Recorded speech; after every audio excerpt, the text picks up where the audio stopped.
It's Plazmatech, we're back, and this time we've got a whiteboard.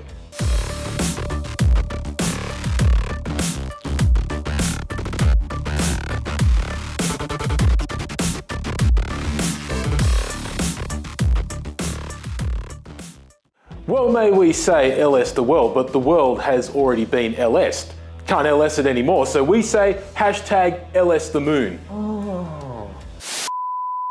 We're back on Plazmatech, and this time we're talking all about the LS V8.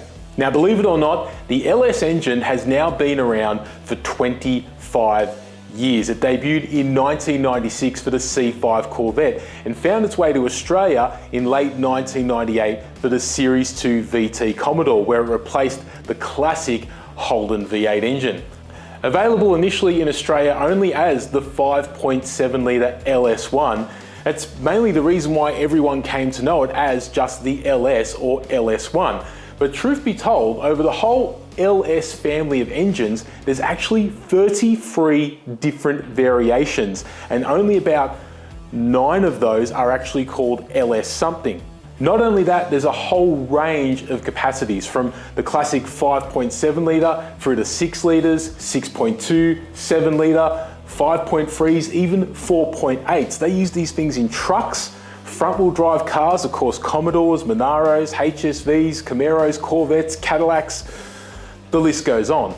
But that's a good thing because it means that they are literally everywhere. You can find LS engines in so many places, from your junkyard, Gumtree, eBay, Facebook Marketplace, wherever you look, you are probably going to find an LS engine. Kick over a rock, there's an LS. Just like the classic Chevy small block it replaced, the LS basically reinvigorated hot rodding because it was just available anywhere. And pretty soon it became the #1 choice for engine conversions, and the LS the world movement is still going on today. Even just recently, Tough Mounts released a conversion kit to put an LS into where a barrow once lived, the BA Falcon. So it's safe to say, if you're looking to make some power, an LS engine is a pretty good place to start. But as I said before, there's 33 different versions of these things, so where do you start? So here's the key things you need to know. If you're new to LS, here's the basics you gotta have in your brain to know how to make some power. Now, when you're looking for an LS to swap into your project car, or if you've got a VT through to VE Commodore, these are the most common versions you're gonna find. So first of all is the LS1. This is the Gen 3 motor. This is the very first example that came out. It's got cathedral ports that look like that. Later on, they switched over to the Gen 4. Very, very late in the VZ, they went to the 6 litre L98 engine. And that's probably the second most common one you're going to come across. And my personal opinion, your best bang for buck junkyard swap LS motor you're going to find in Australia is the L98. 6 litre capacity with LS3 style heads. So that's definitely one to look for. The other 2 examples you're going to come across are the L76 and the L77. Now, these were both used in the VE Commodore, and they're both displacement on demand engines, which means a lot of people avoid them because of that. Now, what's displacement on demand? Very simply, it's just a system that deactivates cylinders. So say when you're cruising along at 80 or 90 kilometers an hour, it's gonna shut off a couple of cylinders and the engine's gonna run as a V6 to save fuel. It's really a bit of a gimmick. It doesn't save a lot of fuel, and in fact, it has a lot of wear and tear on the valve train components. So we're now seeing a lot of these engines start to lose camshaft lifters and chew out camshafts, and the repairs are pretty expensive and pretty labor intensive. Now, that said, you can go and pick up an L76 or an L77 engine and turn it into a serious performer, because to swap it from displacement on demand to just a normal engine that actually runs on 8 cylinders is a pretty simple process. The kits are readily available through places like Summit Racing and others, and all it does is you're just deactivating the oil feed and changing the lifters to a set of normal lifters. Usually LS7 lifters are used. They are the best OE lifters you can get for the LS engine. And you just change the camshaft and away you go. So over the years, we've seen that the LS can make a heap of horsepower. I mean, these days, 1,000+ horsepower street cars are not unheard of. In fact, every man and his dog, your neighbor, his cousin, his mum's uncle has 1,000 horsepower turbo LS. Now, why are they able to do this? Because they are pretty freaking strong. I mean, GM went to town when they designed this engine. Every single lesson they learned from the previous generation small block Chevys and all the old big block motors as well went into making these LS engines as tough as can be. Let's go over to the whiteboard to find out more. Here you can see with my pretty bad drawing, this is the old small block Chevy, the original 350, 283, 327 that was in your granddad's hot rod. Now, what we're showing in this basic drawing here is the main cap design. Most cases, a small block Chevy was a 2-bolt main, like that. And the block just ended right there at the center line of the crank. Now, this design is pretty good. The small block Chevy is a beast of an engine still to this day. But what this kind of block design can lead to is a lot of movement around the bottom end, which is why in cases with this motor we see modification to a 4-bolt main and other strengthening things like a crank girdle, so on and so forth. Now with the LS, what GM did was they switched to a deep skirt design, only taking them 40 years after Ford and General Motors did the same thing, but hey, welcome to the party, guys. The deep skirt design gives the block extra rigidity around the main cap area. Now, not only that, they also switched to a 6-bolt main design. So there's 2 bolts on either side of the crankshaft going in here, and then the 5th and 6th bolts are actually a cross bolt here and here going through the side of the block. Now, what all this extra skirting and extra bolting means is that the bottom end of the engine block is seriously rigid. So at high RPM, high cylinder pressures from big boost turbocharging or supercharging means that the main caps aren't moving around as much as they might in, say, the classic small block Chevy or an old Holden V8 or some other Ford and Chrysler motors. This gives the LS engine the ability to sustain some pretty high cylinder pressures whilst also doing it at high RPM. And that's what gives the LS engine the ability to make some serious horsepower. Now here's some other things you'll need to know about LS engines as well. So most of your Gen 3 engines have the cathedral port style of cylinder head. It's called a cathedral port because, like a church spire, it's got that little shape on the top of it. Gen 4, they moved to the rectangle port, except for when they didn't in the LS2. The other thing you'll hear people talking about as well is 4-bolt and 6-bolt cylinder heads. Now what that means is, well, in the 4-bolt you can see there's 4 bolts around each piston hole. When you go over to the 6-bolt head on LSX blocks and LS7s, they gave them this additional mounting tab down here, creating the 6-bolt head. Now when it comes to those cylinder heads, again, cathedral port, rectangle port. What's better? Everyone these days is running rectangle port. The rectangle port came out in the Gen 4 engine. It's what you're going to find on most of your L98, L77, L76 motors that you find in VE Commodores. They're on the LS7, the 7-litre engine that pretty much everyone's basing their serious high horsepower builds on now. But that said, if you're looking to do a budget build, cathedral heads can still make some power. In fact, Cletus McFarlane with Leroy, when he ran 7 seconds for the first time, was using a cathedral port head. Now, one of the biggest movements in the LS world has been the 5.3 junkyard engine. Now, this isn't something that we've really seen a lot of in Australia because we never got the 5.3 litre truck engines or the Vortec range of motors. Now, the reason why this has become so popular in the US over the past 10 years or so is because, one, there's just so many Chevy and GMC pickups and SUVs that use these motors, and they are in junkyards everywhere. In some cases, you can pick up a short motor, so that's the block and rotating assembly, crank, pistons, rods, for like $100. They're a cast iron block, so in some cases they can sustain a higher cylinder pressure than some of the factory aluminium blocks that you find in the 5.7 LS1s or the 6-litre L98s.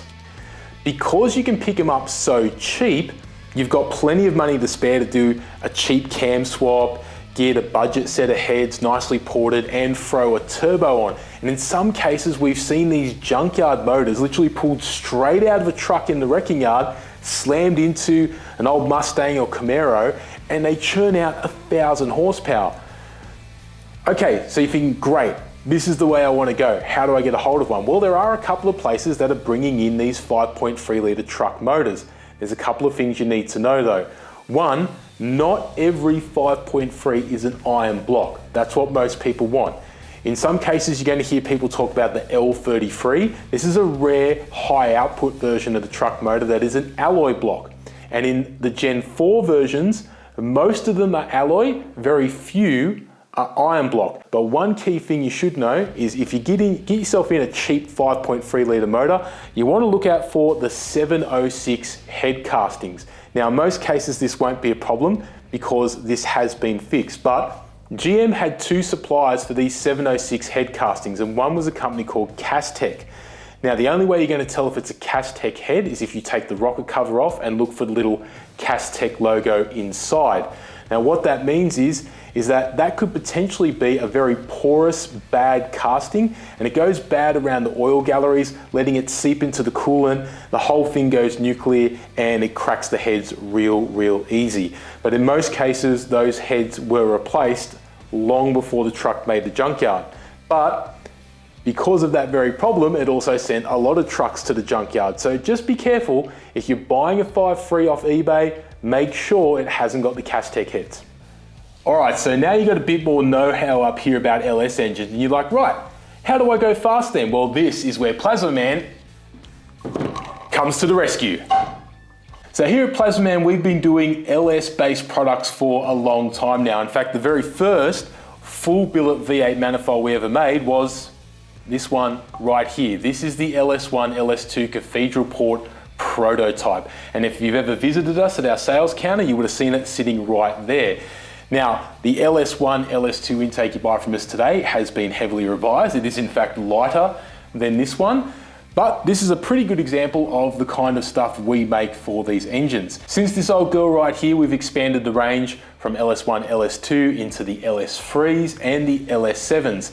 Now you can still get LS1, LS2 intakes from us to suit the Cathedral Port. We do these only in an 8 injector setup. When we move into the rectangle port engines like the LS3 and LS7, not only do we do 8 injectors, you can also get it set up for 16 injectors when you want to make some big power. Now there is a difference between the LS3 and the LS7. They're both a rectangle port head, but the LS7 is a different shape, so that's why there's different intakes. Also on the LS7, we make a special intake just for the C6 Corvette, which needs a lower plenum top in order to clear the hood. All right, so you know we've got an intake to suit your LS motor, but how good are they? Well, how does 2800 horsepower sound? When we're talking big power like that, we're talking a big drag car. So we're talking the Bennett's SB Smash Repairs Pontiac drag car. This is the quickest and fastest LS powered car in Australia. Not only that, it's the quickest and fastest small block V8 car in Australia and the third quickest and fastest LS powered car in the world. Now, they're not just great for go, they're also great for show. All show. Like the VK from MPW, we all know and love this car. It's been on the cover of Street Machine, you've seen the red center nats on Street Machine Drag Challenge. It is 7 seconds straight off the trailer, and the boys at MPW use one of these to get the job done. They even look great in a fully prepped show car engine bay. A lot of you would have seen Nathan Borg's VL HDT Calais Director. This is a genuine HDT car that features, again, one of these Plazmaman intakes along with our intercooler and plasma clamps. So these intake manifolds are good for almost any boosted application. From time to time, we do get questions asked as to whether or not they will work on an NA motor. They have been designed for boosted applications. This is where they're going to work at their best.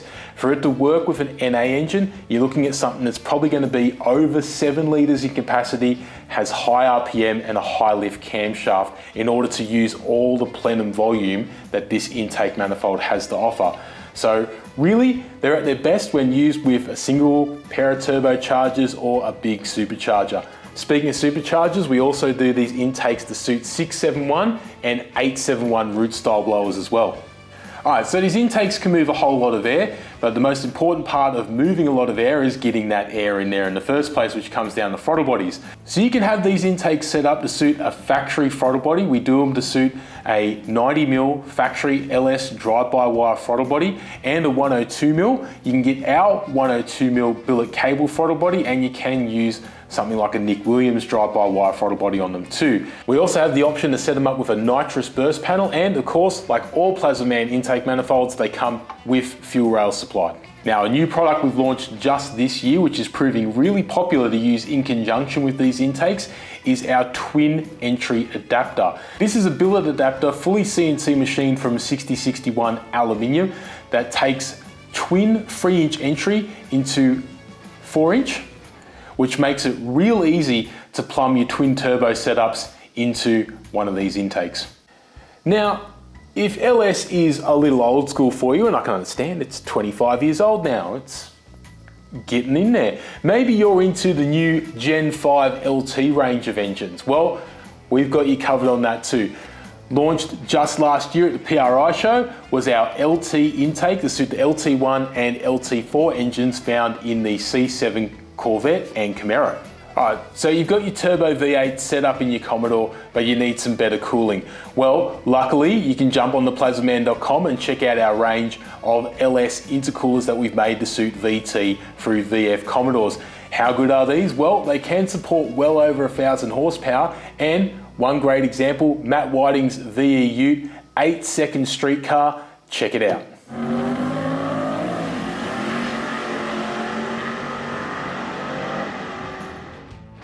Alright, so now you got the basics of LS down and you know what you need to know to make some power. If you want to find out more about our range of LS products, you can jump on the Plazmaman.com. And if you've got any particular questions or queries about how these are going to work with your particular setup, hit us up at sales@Plazmaman.com or jump on the Facebook page. Until next time, this is Plazmatech.